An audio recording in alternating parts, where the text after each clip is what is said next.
ፊታችሁ ላይ ከፍተኛ የሆነ ጉዳት ደርሶ ነገር ግን ደግሞ ማስተዋላችሁን ወይም ደግሞ ንቃተ ህሊናችሁን ካልሳታችሁ እኛ እንደ ማክሲሎፋሻል ሰርጅን ስብራቱ ለበጎ ነው እንኳን ደስ አላችሁ እንላለን። ትንሽ ግር ሊል ይችላል። ነገር ግን የፊት አጥንታችን ብዙ ጊዜ አንጎላችንና አእምሮአችን ፕሮቴክት ለማድረግ ቶሎ እንዲሰበር ተደርጎ ነው የተፈጠረው።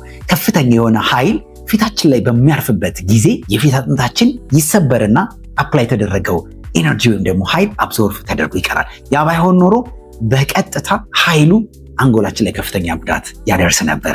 ማንኛውም የፊት ወይም ደግሞ የመንጋጋ አጥንት ስብራት በሚገጥማችሁ ጊዜ ቶሎ ተገቢውን ምርመራና ሕክምና ማግኘት ይኖርባችኋል። የፊት አጥንት ወይም ደግሞ የመንጋጋ ስብራት ቢገጥማችሁ ገጽታችሁ ቶሎ ላይቀየር ይችላል። አንደኛ ቆዳችን በከፍተኛ ደረጃ ስለሚያብጥ የተዛባ አጥንት ቢኖር ያ እብጠት ሸፍኖ ስለሚያቆየው ነው። ሁለተኛ አንድ አጥንት ከተሰበረ በኋላ መዛባቱ በከፍተኛ ደረጃ የሚባባሰው እናኝክባቸው ጡንቻዎች እየሳቡ ካዛቡት በኋላ ነው። ስለዚህ ማንኛውም አደጋ ፊታችሁ ላይ በሚደርስ ጊዜ ቶሎ መታከም በጣም ወሳኝ ነው። ማንኛውንም ጥያቄ ኮሜንት ሴክሽን ላይ አስቀምጡልኝ። ይሄ ቪዲዮ የሆነ ቀን ሊጠቅማችሁ ስለሚችል ሴቭ አትርሱ።